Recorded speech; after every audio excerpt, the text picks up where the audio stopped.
నమస్తే ఫ్రెండ్స్, నేను మీ Sravani Harsha. Welcome back to our channel. ఇవాళ మన కథ తన స్టేటస్కి భంగం కలుగుతుంది అని కన్న తల్లిని తల్లి అని చెప్పుకోలేని కొడుకుకి ఆ తల్లి ఎలాంటి శిక్ష విధించింది. కథని చివరి వరకు వినండి. నచ్చితే కనుక ఖచ్చితంగా తప్పకుండా ఒక్క లైక్ చేయండి. ఈ కథ పైన మీ విలువైన స్పందనని కామెంట్ రూపంలో మాకు తెలియజేయండి. కొత్తవారు ఎవరైనా చూస్తున్నట్లయితే మన ఛానల్ని సబ్స్క్రైబ్ చేసుకోండి. అంతేకాకుండా యూట్యూబ్లో కొత్తగా వస్తున్న హైప్ ఆప్షన్ అయితే క్లిక్ చేసి హైప్ పాయింట్స్ ఇవ్వడం మాత్రం అస్సలు మర్చిపోకండి. మీరు ఇచ్చే లైక్లు, షేర్లు, కామెంట్లు, ఇంకా ఈ హైప్ పాయింట్స్ అనేవి మరెన్నో మంచి మంచి కథల్ని మీకు చదివి వినిపించడానికి నాకు ఎంతగానో ప్రోత్సాహాన్ని ఇస్తాయండి. మరైతే ఇప్పుడు మనం కథలోకి వెళ్ళిపోదాము. అమూల్య పోస్ట్ గ్రాడ్యుయేషన్ పూర్తి చేసిన నగరంలోని ధనవంతులలో ఒకరు. ఆమె తండ్రి ఆనందరావు గారు ఒక పెద్ద బిజినెస్ మ్యాన్. ఆయన ఖజానా ఎప్పుడూ డబ్బుతోనే నిండుంటుంది. అమూల్య చాలా సంపన్న కుటుంబానికి చెందిన వ్యక్తి అయినా సరే అమూల్యకి డబ్బంటే ఏమాత్రం విలువ ఉండేది కాదు.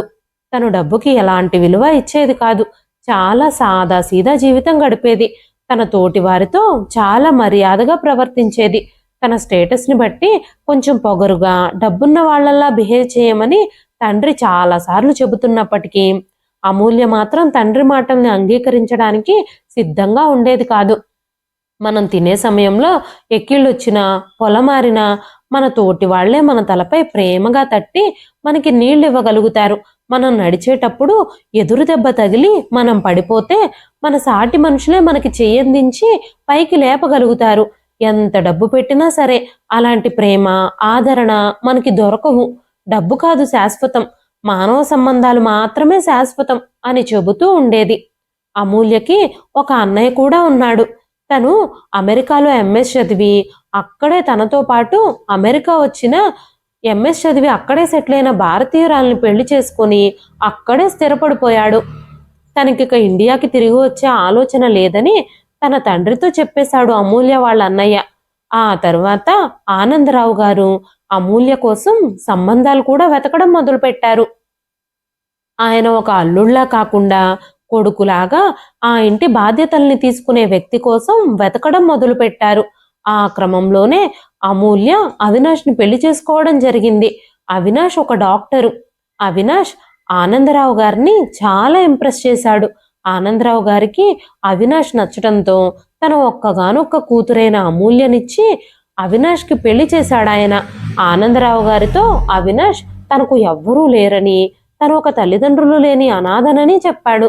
అప్పుడు ఆనందరావు గారు తన కొడుకు కూడా ఎలాగో అమెరికాలో సెటిల్ అయిపోయాడు, ఇప్పుడు అవినాష్కి ఎవ్వరూ లేరు కాబట్టి తను అల్లుడిలాగా కాకుండా నాతో కొడుకులాగానే ఉంటాడు అని ఆలోచించి అవినాష్ అమూల్యకి తగిన వరుడు అని గట్టిగా నమ్మారు ఆనందరావు గారు. ఆనందరావు గారు అవినాష్తో ఈ పెళ్లి ప్రపోజల్ గురించి చెప్పినప్పుడు అవినాష్ చాలా సంతోషించాడు. ఆనందరావు గారి యొక్క పలుకుబడి, అతని అపారమైన సంపద అవినాష్ని బాగా ఆకర్షించాయి. ఇక అమూల్య తన తండ్రి నిర్ణయాన్ని తిరస్కరించలేకపోయింది. అవినాష్, అమూల్య వివాహం సజావుగా జరిగిపోయింది. అమూల్య ఎప్పుడూ అవినాష్ని తన కుటుంబం గురించి అడగలేదు. ఎందుకంటే మొదట్లో అమూల్య అవినాష్ తన తల్లిదండ్రుల గురించి అవినాష్ చెప్తాడేమోనని చూసినప్పుడు, అవినాష్ని అడిగినప్పుడు ఎప్పుడు అవినాష్ తను ఒక అనాథనని, తనకు ఎవ్వరూ లేరని చెబుతూ ఉండేవాడు. తన కుటుంబం గురించి పదే పదే అడిగి తను ఒక ఎవ్వరూ లేని అనాథ అని అవినాష్కి పదే పదే గుర్తు చేయడం ఇష్టం లేని అమూల్య ఎప్పుడు అవినాష్ దగ్గర ఈ ప్రస్తావన తీసుకురాలేదు. అవినాష్ చాలా బాగా మాట్లాడతాడు. ఎవ్వరితో అయినా సరే చాలా సులభంగా కలిసిపోతాడు. అందరితో ఈజీగా మెర్జ్ అయిపోతాడు. కానీ అమూల్య మాత్రం అలా కాదు. అమూల్య మితభాషి. తనకి ఒక మనిషి బాగా నచ్చితే కానీ వాళ్ళతో మాట్లాడేది కాదు. అమూల్యకి అవినాష్కి పెళ్ళైన 5 సంవత్సరాల్లో 2 పిల్లలు పుట్టారు. అమూల్య, అవినాష్ పిల్లలిద్దరినీ చాలా ప్రేమించేవారు. అవినాష్ మెడికల్ క్యాంపుల కోసం, సెమినార్ల కోసం విదేశాలకు వెళ్ళినప్పుడు మినహా మిగతా సమయాలన్నింటిలో అవినాష్, అమూల్య సాయంత్రం ఇంటికి రాగానే సాయంత్రం సమయాల్లో పిల్లలిద్దరితో చాలా సమయం గడిపేవాళ్ళు. ఉదయం అవినాష్, అమూల్య ఇద్దరు ఎవరి పనుల మీద వాళ్ళు అవినాష్ హాస్పిటల్కి, అమూల్య కాలేజీకి వెళ్ళిపోయినా సాయంత్రం మాత్రం పిల్లల కోసమే టైం స్పెండ్ చేసేవారు. అమూల్య కాలేజీలో ఆర్టిఫిషియల్ ఇంటెలిజెన్స్ విభాగానికి అధిపతిగా పనిచేసేది. తన నైపుణ్యాల వల్ల, తన ప్రతిభ వల్ల ఈ రోజు అమూల్య కాలేజీ ప్రిన్సిపల్గా బాధ్యతలు స్వీకరించబోతోంది.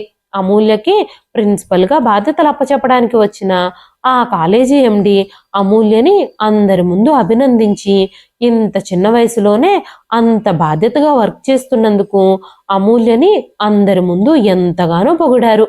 తనని ఎంతగానో అభినందించారు. మీటింగ్ ముగిసిన తరువాత అమూల్య ప్రిన్సిపల్ రూమ్లోకి వచ్చి తనకి కేటాయించిన చైర్లో కూర్చునుంది. అమూల్యకి ఆ రోజు చాలా సంతోషంగా ఉంది. అమూల్యకి అదొక పెద్ద అచీవ్మెంట్. అమూల్య ఆ చైర్లో కూర్చుని చాలా సంతోషంగా అటు ఇటు చూస్తూ ఉంది. అప్పుడే అమూల్య చూపు ఆ రూమ్ని శుభ్రం చేస్తున్న 60 ఏళ్ల కమలమ్మ గారి మీద పడింది. కమలమ్మ గారు ఆ కాలేజీలో జాయిన్ అయ్యి 2 నెలలే అయ్యింది. కానీ ఆవిడని చూసినప్పుడల్లా అమూల్యకి ఎవరో బాగా తెలిసిన వ్యక్తిలాగా, ఇంతకు ముందెప్పుడో పరిచయం ఉన్న వ్యక్తిలాగా అనిపిస్తూ ఉండేది. ఎప్పుడు చూసినా సరే ఆవిడ ఏదో ఒక పని చేస్తూనే ఉండేది.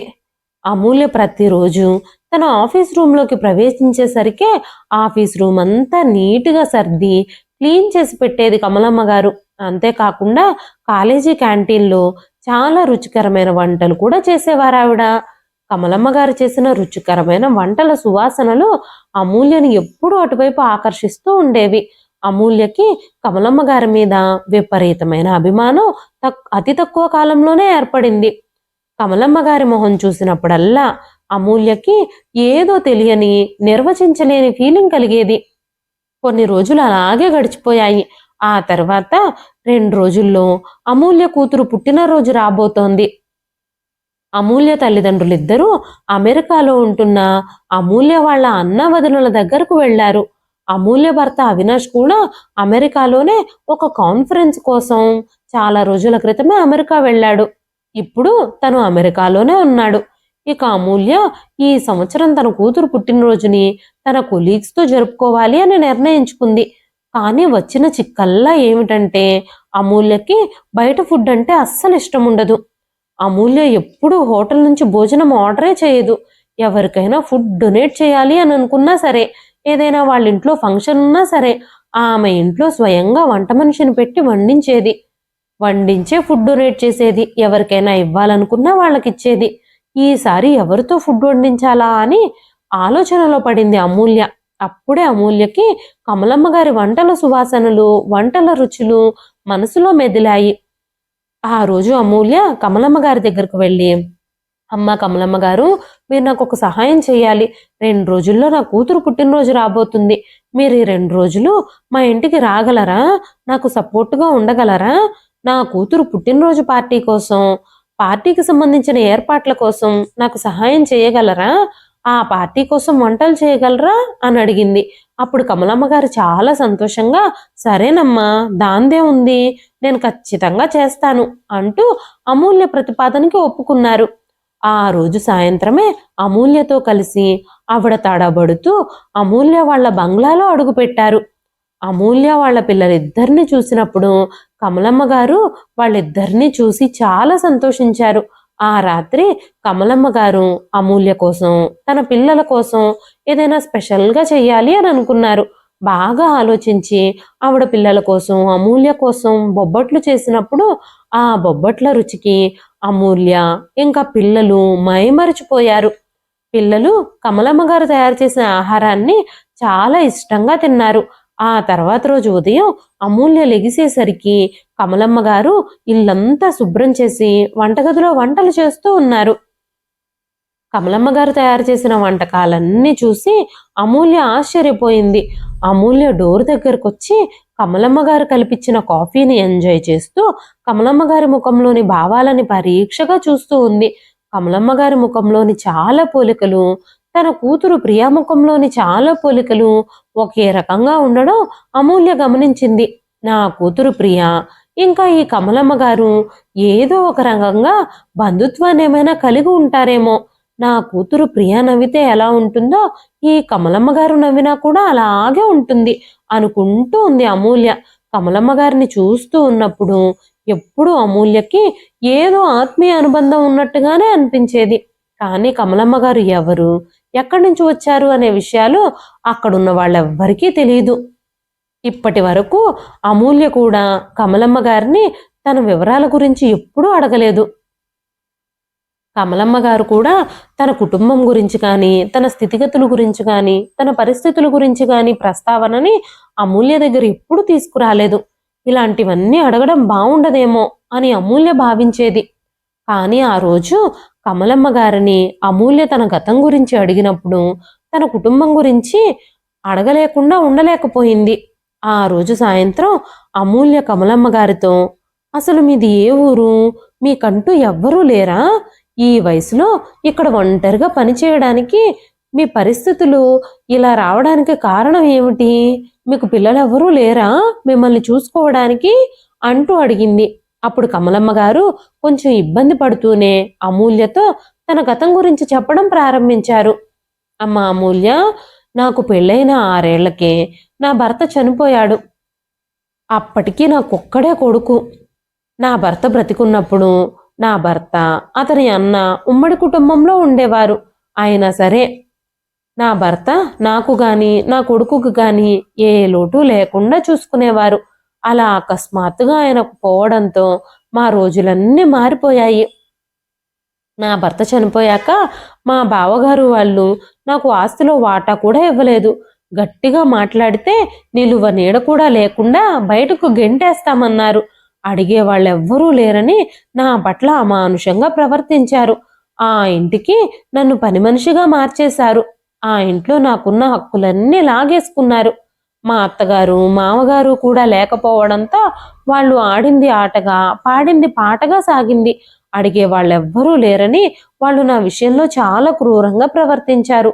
అప్పటికే నా తల్లిదండ్రులిద్దరూ కూడా మరణించడంతో ఇక వేరే గత్యంతరం లేక, నన్ను ఆదరించే దిక్కు లేక బయటకు వెళితే బ్రతకలేమోనేమోనన్న భయంతో వాళ్ళ పంచనే పడుండాల్సి వచ్చింది. ఆ ఇంట్లోనే ఉంటూ ఇంటి పనులన్నీ చేస్తున్నా కూడా అవసరానికి వాళ్ళు నాకు డబ్బులు కూడా ఇచ్చేవాళ్ళు కాదు. అందుకే చుట్టుపక్కల ఇళ్లల్లో పనులు చేస్తూ, చిన్న చిన్న ఫంక్షన్లకి వంటలు చేస్తూ నా కొడుకుని కష్టపడి చదివించుకున్నాను. నా కొడుకుకి 10 ఏళ్ల వయసున్నప్పుడు వాడికి ఇంకా చదువెందుకు దండగా, ఏ మెకానిక్ షాప్లోనో పనికి పెడితే 10 రూపాయలు సంపాదిస్తాడు అంటూ మా బావగారు వాడి చదువును మధ్యలోనే మాన్పించేయాలని చూశారు. కానీ ఆ విషయంలో నేను నా కొడుకు భవిష్యత్తు కోసం గట్టిగా నిలబడ్డాను. ఇళ్లల్లో పనులతో పాటు ఇటుకల బట్టీలో కూడా పనులు చేసి ఆ డబ్బులతోనే నా కొడుకుని హాస్టల్లో ఉంచి చదివించాను. ఈ ఇంటి వాతావరణం యొక్క ప్రభావం వాడి మీద పడకూడదని భావించాను. నా కొడుకుని నేను చాలా బాగా చదివించాను. నా కొడుకు కూడా కష్టపడి చదువుకొని స్కాలర్షిప్ కూడా సంపాదించి డాక్టర్ అయ్యాడు. ఆ తరువాత అమెరికాలో ఎంఎస్ చేయాలని నా కొడుకు ఎంతగానో ఆశపడ్డాడు. అక్కడ మంచి కాలేజీలో సీటు కూడా దొరికింది. కానీ నా దగ్గర డబ్బులు లేవు. మా బావగారు వాళ్ళు నా కొడుకుని అమెరికా పంపించడానికి డబ్బులు అడిగితే ససేమేరా డబ్బు ఇవ్వడానికి ఒప్పుకోలేదు. ఆ ఆస్తి మీద మాకు ఎలాంటి హక్కు లేదు అన్నారు. ఎందుకంటే ఆస్తిపాస్తులన్నీ అప్పటికే మా బావగారి పేరు మీదే ఉన్నాయి. కనీసం మా మామగారి పేరు మీదైనా ఉండుంటే మేం పోరాడితే మాకు రావాల్సిన వాటా మాకు దక్కుండేది. కానీ నా భర్త కూడా గుడ్డిగా బ్రతికున్న రోజుల్లో తన అన్నయ్య మీద అపారమైన నమ్మకంతో ఆ తర్వాత ఆస్తిపాస్తులు ఏమి కొన్నా సరే అవన్నీ మా బావగారి పేరు మీదే రాయించేవాళ్ళు. తల్లిదండ్రుల పేర్ల మీద ఉన్న ఆస్తిపాస్తులు కూడా తెలివిగా ఆయన ఒక్కడి పేరు మీదకే రాయించుకున్నాడు. ఈ విషయం తెలిసినా కూడా నా భర్త అప్పట్లో నోరు మెదపలేదు. ఇంటికి తన అన్నయ్యే పెద్ద అని, ఆయన న్యాయంగా అన్ని బాధ్యతల్ని తీసుకుంటారు అని నా భర్త నమ్మారు. ఇక వేరే దారి లేక నా కొడుకుని అమెరికా పంపించడం కోసం నాకు నా పుట్టింటి వాళ్ళు ఇచ్చిన 25 సెంట్ల పొలం కూడా అమ్మేసుకున్నాను. ఇంకా డబ్బులు చాలకపోతే బయట దొరికిన వాళ్ళ దగ్గరల్లా అప్పులు కూడా చేశాను. నా కొడుకు అమెరికా వెళ్ళి అక్కడే ఉద్యోగంలో స్థిరపడి ఇక్కడ అప్పులన్నీ తీర్చేసి నన్ను కూడా అమెరికా తీసుకెళ్ళిపోతాను అని వెళ్ళేటప్పుడు నాతో చెప్పాడు. కానీ ఏం జరిగిందో తెలియదు. అమెరికా వెళ్ళిన నా కొడుకు అక్కడి నుంచి తిరిగి రానే లేదు. మొదట్లో అప్పుడప్పుడు ఫోన్లు చేసి నాతో మాట్లాడుతూ ఉండేవాడు. ఆ తర్వాత మెల్లమెల్లగా ఫోన్ చేయడం కూడా తగ్గించేశాడు. నా కొడుకుతో మాట్లాడిప్పటికీ చాలా ఏళ్ళు గడిచిపోయింది. నా కొడుకు అసలు కన్న తల్లిని ఎలా మర్చిపోయాడో కూడా నాకు అర్థం కావడం లేదు. నా కొడుకు ఎప్పటికైనా నా కోసం తిరిగొస్తాడు అన్న ఆశతో నేను ఎదురు చూస్తూనే ఉన్నాను. 2 నెలల క్రితం వరకు కూడా ఒక పని మనిషిలాగా ఆ ఉమ్మడి కుటుంబంలోనే మా బావగారు వాళ్ళతోనే కలిసి ఉన్నాను. మా బావగారు వాళ్ళ పిల్లలకి పెళ్ళయ్యి కోడళ్ళొచ్చాక నన్ను పని మనిషి కన్నా ఇంకా హీనంగా చూడడం మొదలుపెట్టారు. అడుగడుగున అవమానిస్తూ నన్ను ఇంట్లో నుంచి బయటకు పంపించేయడంతో తెలిసిన వ్యక్తులు ఈ కాలేజీలో ఉద్యోగం ఇప్పించారు. ఇక్కడే నాకు ఉండడానికి చోటు కల్పించారు. కాలేజీ హాస్టల్లో ఒక రూమ్లో నేను ఉండడానికి ఒక బెడ్ కూడా ఇచ్చారు. అప్పటి నుంచి ఈ కాలేజీలోనే పనిచేస్తూ ఇక్కడే ఉంటున్నాను. ఇప్పుడు నేను ఎవ్వరూ లేని అనాథని నా గతమంతా ఎవ్వరూ లేని అనాథని అని నా గతమంతా మర్చిపోయి ఆ భగవంతుడు నన్ను పిలిచే వరకు బిజీగా గడపాలి అని అనుకుంటున్నాను అంటూ కమలమ్మ గారు కన్నీళ్లను తుడుచుకుంటూ అక్కడి నుంచి లేచి వెళ్ళిపోయారు. కమలమ్మ గారి గతమంతా విన్న అమూల్య కళ్ళల్లో బాధతో నీళ్లు తిరిగాయి. మరుసటి రోజు ప్రియా బర్త్డే సెలబ్రేషన్స్ ముగిశాక కమలమ్మ గారు సోమవారం ఉదయం కాలేజీకి వెళ్ళిపోయారు. కానీ ఆ 2 రోజుల్లోనే ప్రియా ఇంకా రాహుల్ కమలమ్మ గారికి చాలా దగ్గరైపోయారు. కమలమ్మ గారు కూడా వాళ్ళిద్దరినీ చాలా బాగా చూసుకుంటూ ఒళ్ళో కూర్చోబెట్టుకుని మరీ మంచి మంచి కథలు చెప్పేవారు. కమలమ్మ గారు వెళ్ళిపోయిన తర్వాత ప్రియా రాహుల్ కమలమ్మ గారిని చాలా మిస్ అవ్వడం మొదలుపెట్టారు. ఇంకా అమూల్య అప్పుడు కమలమ్మ గారితో, అమ్మా కమలమ్మ గారు, మా పిల్లలిద్దరూ ఈ 2 రోజుల్లోనే మీకు చాలా దగ్గరైపోయారు. మీరు వెళ్ళిపోయాక వాళ్ళిద్దరూ మిమ్మల్ని చాలా మిస్ అవుతున్నారు. మీకోసమని నన్ను రోజు అడుగుతున్నారు.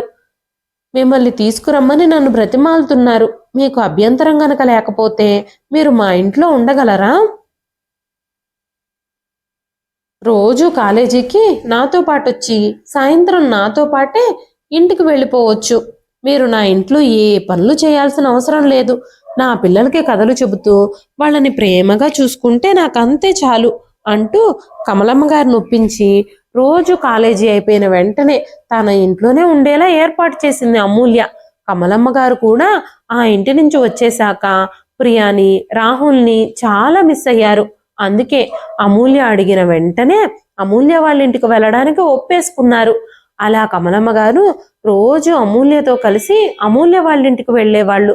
ప్రియా ఇంకా రాహుల్ కమలమ్మ గారితో చాలా సరదాగా గడిపేవారు. అమూల్య కూడా కమలమ్మ గారిని చాలా జాగ్రత్తగా చూసుకుంటూ ఉండేది. చాలా తక్కువ కాలంలోనే కమలమ్మ గారు ఆ ఇంట్లో పని మనిషిలా కాకుండా ఇంట్లో మనిషిలాగానే అందరితో కలిసిపోయారు. ఒకరోజు కమలమ్మ గారు అమూల్యని తన తల్లిదండ్రుల గురించి అత్తమామల గురించి అడిగినప్పుడు అమూల్య కమలమ్మ గారితో మాట్లాడుతూ తన తల్లిదండ్రులిద్దరూ తన అన్నయ్య దగ్గరికి అమెరికా వెళ్లారని తొందరలోనే తిరిగి వస్తారని చెప్పింది. అవినాష్కి తల్లిదండ్రులు ఎవరూ లేరని, తను ఒక అనాథ అని, అవినాష్ తరపు బంధువుల్ని కానీ తనకు కావలసిన వాళ్ళని కానీ తను ఎప్పుడూ చూడలేదు అని చెప్పింది అమూల్య. ఆ రోజు అవినాష్ అమెరికా నుంచి తిరిగి వచ్చాడు.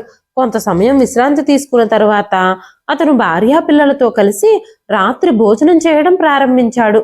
ఫుడ్ టేస్ట్ చాలా ఫ్రెష్గాను రుచిగాను స్పెషల్గాను ఉంది.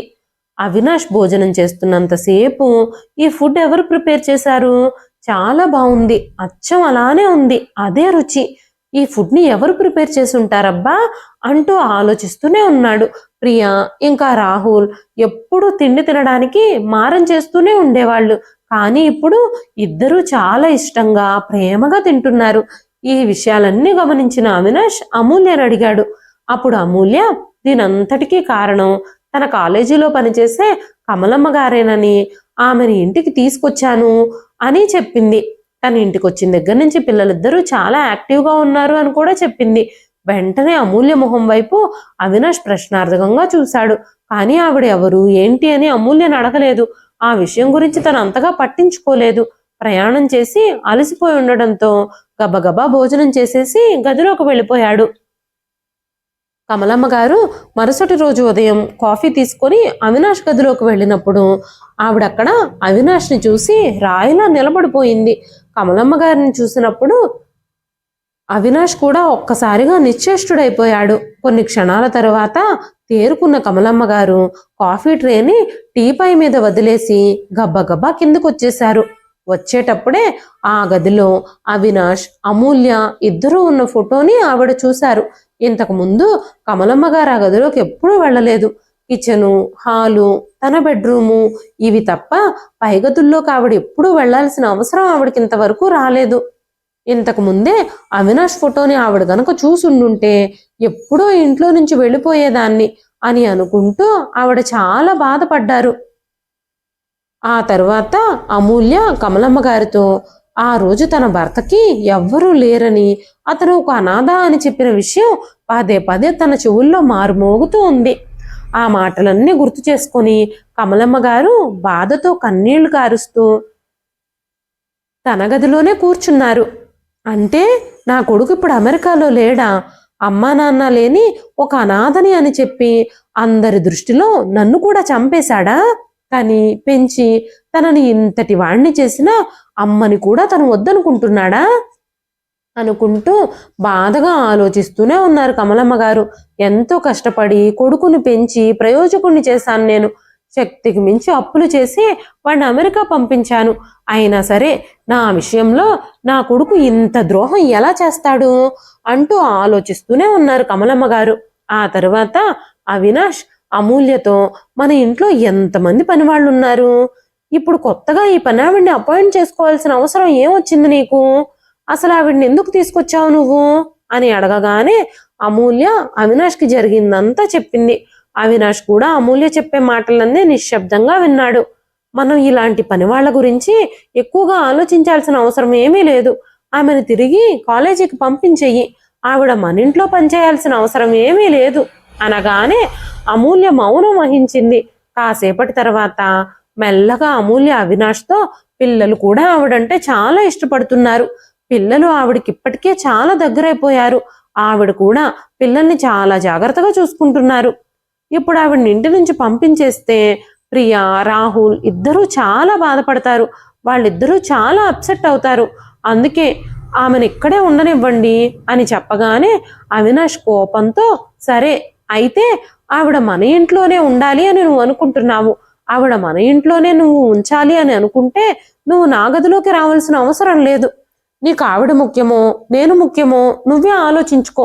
ఒక పనావిడ కోసం నీ భర్తకి నీకు దూరం పెంచుకుంటావో, నీ భర్త కోసం ఆవిడ్ని దూరం చేసుకుంటావో నువ్వే ఆలోచించుకో. బాగా ఆలోచించి ఒక నిర్ణయం తీసుకో అని చెప్పి కోపంగా వెళ్ళిపోయాడు అవినాష్. అసలు అవినాష్కి కమలమ్మ గారు ఎందుకు నచ్చలేదు? ఆవిడ్ని చూడగానే ఎందుకంత కోపం తెచ్చుకుంటున్నాడు?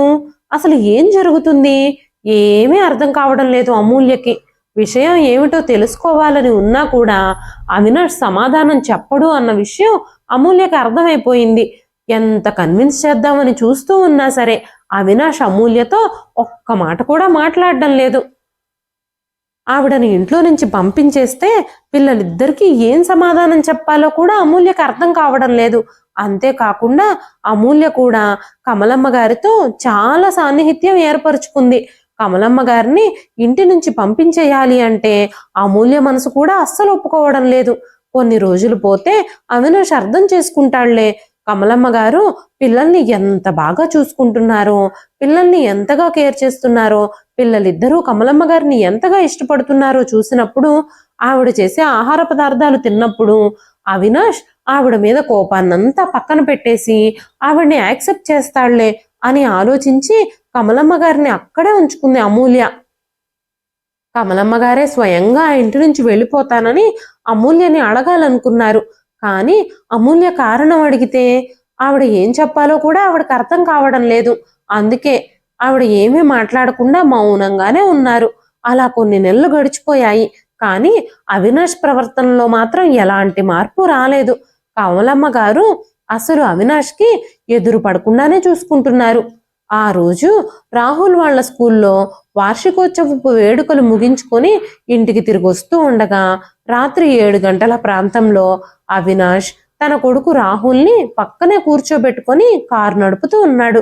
వెనక సీట్లో అమూల్య ఇంకా ప్రియా ఇద్దరూ ఉన్నారు. అప్పుడే రోడ్డు పైన స్పీడ్గా వస్తున్న లారీ వచ్చి కారును ఢీకొట్టింది.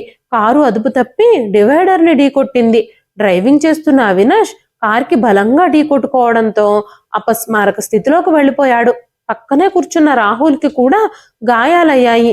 అమూల్య, ప్రియలు స్వల్ప గాయాలతో స్పృహలోనే ఉన్నారు. వెంటనే అంబులెన్స్కి ఫోన్ చేసి అందరూ హాస్పిటల్కి పరిగెత్తారు. కమలమ్మ గారి కళ్ళల్లోంచి కన్నీళ్లు ఆగకుండా కారుతున్నాయి. ఈ విషయం తెలిసిన దగ్గర నుంచి డాక్టర్ల బృందం అవినాష్ కాలుకి కాలు కట్టుకట్టి చికిత్స చేస్తూ ఉన్నారు. అవినాష్కి తీవ్ర రక్తస్రావం అయ్యిందని, ఆపరేషన్ చేస్తే గానీ కాపాడలేమని డాక్టర్లు చెబుతూ ఉన్నారు. వెంటనే రక్తం కావాలని, అతనిది ఒక రేర్ బ్లడ్ గ్రూప్ అని, అతని గ్రూప్ బ్లడ్ అవైలబుల్గా లేదని డాక్టర్లు చెప్పడంతో అందరూ చాలా కంగారు పడిపోయారు. సోషల్ మీడియాలో, ఇంకా తెలిసిన హాస్పిటల్స్లో, వాట్సాప్, ఇన్స్టాగ్రామ్ గ్రూపులలో, బ్లడ్ బ్యాంకులలో అన్ని చోట్ల అవినాష్ బ్లడ్ గ్రూప్ కోసం చాలా ట్రై చేశారు అందరూ. కానీ ఎక్కడా రక్తం దొరకలేదు. వెంటనే కమలమ్మ గారు అక్కడికి వచ్చి నా రక్తం తీసుకోమని డాక్టర్లను కోరారు. ఆమె బ్లడ్ గ్రూప్ను టెస్ట్ చేసిన డాక్టర్లు ఒక్కసారిగా ఆశ్చర్యపోయారు. అవినాష్ది ఆవిడది సేమ్ బ్లడ్ గ్రూపే. వెంటనే అవినాష్కి బ్లడ్ ఎక్కించి సర్జరీ మొదలు పెట్టారు.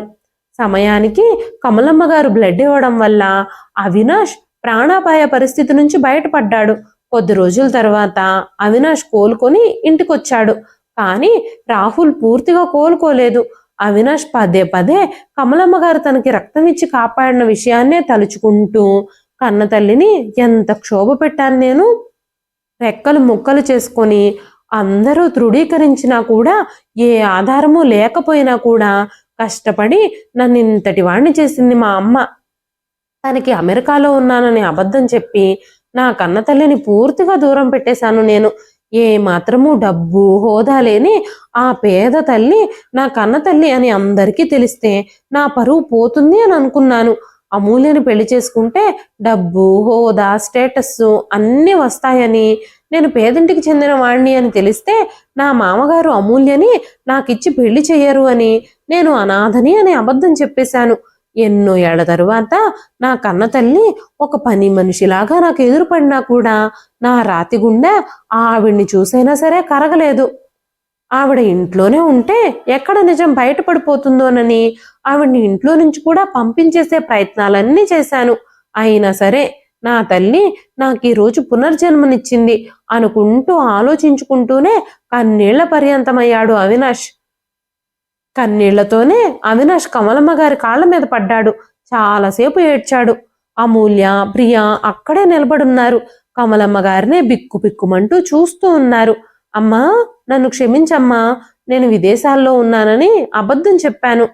నిన్ను నాతో తీసుకెళ్తే అది నా గౌరవాన్ని ప్రభావితం చేస్తుంది అని, నీ వలన అందరి ముందు నా పరువు పోతుందని ఆలోచించి నిన్ను దూరం పెట్టేశాను. అందరికీ నేను అమ్మా నాన్నలు లేని అనాథని అని చెప్పాను. నువ్వు ఈరోజు నా ప్రాణాన్ని కాపాడావు. ఏం చేసినా సరే నేను చేసిన పాపాలకి ప్రాయశ్చిత్తం దొరకదు, నన్ను క్షమించమ్మా అంటూ కమలమ్మ గారి కాళ్ళు పట్టుకుని ఏడ్చాడు. కమలమ్మ గారు నిశ్శబ్దంగా నిలబడున్నారు. అమ్మా, నన్ను క్షమించు అనగానే కమలమ్మ గారు, నేను ఈ ఇంటికి పని మనిషిని, మీరు నన్ను క్షమించమని అడగడం ఏమిటి అనగానే అవినాష్ ఆవిడ మాటలు విని ఒక్కసారిగా ఆశ్చర్యపోయాడు. ఏంటి బాబు అంత ఆశ్చర్యంగా చూస్తున్నావు? నేను నీకు జన్మనిచ్చినప్పుడు, కష్టపడి నిన్ను పెంచి పెద్దవాడిని చేసినప్పుడు, నా రెక్కల కష్టంతో నీ భవిష్యత్తుకు బాటలు వేసినప్పుడు ఈ కమలమ్మ నీ కన్న తల్లి అనే విషయం నీకు గుర్తులేదు కదా? ఎందుకంటే ఆ రోజు నీకు ఎలాంటి విలువ లేదు. ఈ రోజు నేను పునర్జన్మనిచ్చిన ఈ అవినాష్ ఒక పెద్ద డాక్టరు, చాలా డబ్బున్న వ్యక్తి, సమాజంలో హోదా, పలుకుబడి, పేరు ప్రతిష్టలు ఉన్న వ్యక్తి. అందుకే కదా ఈ రోజు నేను నీకు ఇచ్చిన ఈ పునర్జన్మకి నువ్వు అంత విలువిస్తున్నావు. కానీ నేను నిన్ను నీ కన్న తల్లిగా కాపాడలేదు, సాటి మనిషికి సహాయం చేస్తున్నాను అన్న ఆలోచనతోనే నీకు ఆ రోజు రక్తం ఇచ్చాను. నీ స్థానంలో వేరే ఎవరున్నా సరే నేను ఖచ్చితంగా సహాయం చేసేదాన్నే. ఇన్ని రోజులు అమూల్య మీద ఉన్న గౌరవంతో, పిల్లల మీద ఉన్న ప్రేమతో నేను ఇంట్లో నుంచి వెళ్ళిపోతే వాళ్ళు బాధపడతారు అని ఆలోచించి మాత్రమే, ఇంకా నేను ఇంట్లో నుంచి వెళ్ళడానికి ఏ కారణం చెప్పాలో కూడా అర్థం కాక, నువ్వు నా మొహం చూడ్డానికి కూడా ఇష్టపడడం లేదు అని తెలిసినా కూడా ఈ ఇంట్లోనే ఉన్నాను. కానీ ఇప్పుడు నిజం అందరికీ తెలిసిపోయింది. ఇంకా నేను ఈ ఇంట్లో ఒక్క క్షణం కూడా ఉండలేను అంటూ కమలమ్మ గారు తన బ్యాగ్ తీసుకొని బయటకు వెళ్ళబోయారు. అప్పుడు అవినాష్, అమ్మా నువ్వు నాతో పాటే ఉంటే చాలు, నన్ను విడిచిపెట్టి ఎక్కడికి వెళ్ళొద్దు అంటూ కమలమ్మ గారి కాళ్ళు పట్టుకున్నాడు. అప్పటి వరకు అమూల్యకి కమలమ్మ గారి మీద ఉన్న సానుభూతి ఒక్కసారిగా మాయమైపోయి, ఆ సానుభూతి స్థానంలోకి అమూల్య కళ్ళల్లో కమలమ్మ గారి పైన గౌరవం కనిపించడం మొదలైంది. ఎప్పటి నుంచో కమలమ్మ గారిని చూసినప్పుడు అమూల్యకి కలిగిన ఆత్మీయ అనుబంధానికి ప్రియ మొహంలో, కమలమ్మ గారి మొహంలో ఒకే రకంగా కనిపించే పోలికలకి కారణం ఏమిటి అనే అనుమానాలకి ఈ రోజు సమాధానం దొరికింది అమూల్యకి. అవినాష్ కమలమ్మ గారి కాళ్ళు పట్టుకొని బ్రతిమాలుతూనే ఉన్నాడు. కానీ కమలమ్మ గారు అవినాష్ని క్షమించడానికి సిద్ధంగా లేరు. చాలాసేపు మౌనం తర్వాత కమలమ్మ గారు నోరు తెరిచి అవినాష్తో ఇలా అన్నారు, బాబు అవినాష్, కొన్ని నెలల క్రితం వరకు కూడా నా కొడుకు అమెరికాలోనే ఉన్నాడు.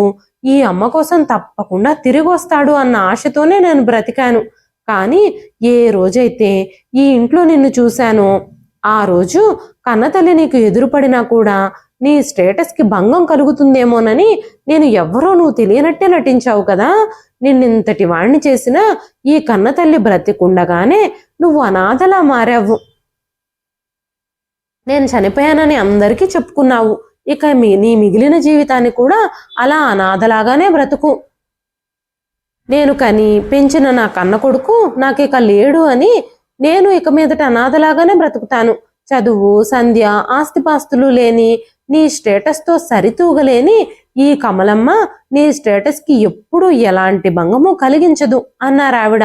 అమూల్య, ప్రియ, రాహుల్ నిర్ఘాంతపోయి కమలమ్మ గారి వైపు, అవినాష్ వైపు మార్చి మార్చి చూస్తూనే ఉన్నారు. కన్న తల్లిని అందరి ముందు తల్లి అని చెప్పుకోవడం పరువు తక్కువగా భావించే ఇలాంటి కొడుకుతో బ్రతకడం కంటే అనాథలాగా బ్రతకడమే మేలు. ఇలాంటి పిల్లలు పుట్టడం కంటే, ఇలాంటి కొడుకుల్ని కని పెంచడం కంటే ఆడదానికి పిల్లలు లేని గొడ్రాలు అని అనిపించుకోవడమే మర్యాద అనుకుంటూ కమలమ్మ గారు తన బ్యాగ్ తీసుకొని అక్కడి నుంచి బయటకు వెళ్ళిపోయారు. అమూల్య ఎంత ఆపినా సరే, అవినాష్ ఎంత బతిమాలినా సరే ఆవిడ ఒక్క క్షణం కూడా అక్కడ ఆగలేదు. ఇదండి ఈ రోజు కదా. ఈ కథ మీకు ఎలా అనిపించింది? కమలమ్మ గారు తీసుకున్న నిర్ణయం కరెక్టే అని మీలో ఎంతమంది భావిస్తున్నారు? కమలమ్మ గారు తన కొడుకుని క్షమించి కొడుకుతోనే ఉండిపోతే బాగుండేది అని మీలో ఎంతమంది అనుకుంటున్నారు? మీ విలువైన అభిప్రాయాలని కామెంట్ రూపంలో మాకు తెలియజేయండి. కథ నచ్చితే ఒక్క లైక్ చేయండి. ఈ కథ పైన మీ విలువైన స్పందనని కామెంట్ రూపంలో మాకు తెలియజేయండి. మరెన్నో ఇలాంటి ఇంట్రెస్టింగ్ కథల కోసం మన ఛానల్ని సబ్స్క్రైబ్ చేసుకోండి. అంతేకాకుండా యూట్యూబ్లో కొత్తగా వస్తున్న హైప్ ఆప్షన్ని క్లిక్ చేసి హై పాయింట్స్ ఇవ్వడం మాత్రం అస్సలు మర్చిపోకండి. మరొక మంచి కథతో రేపు మళ్ళీ కలుస్తానండి. అంతవరకు సెలవు, ఉంటానండి.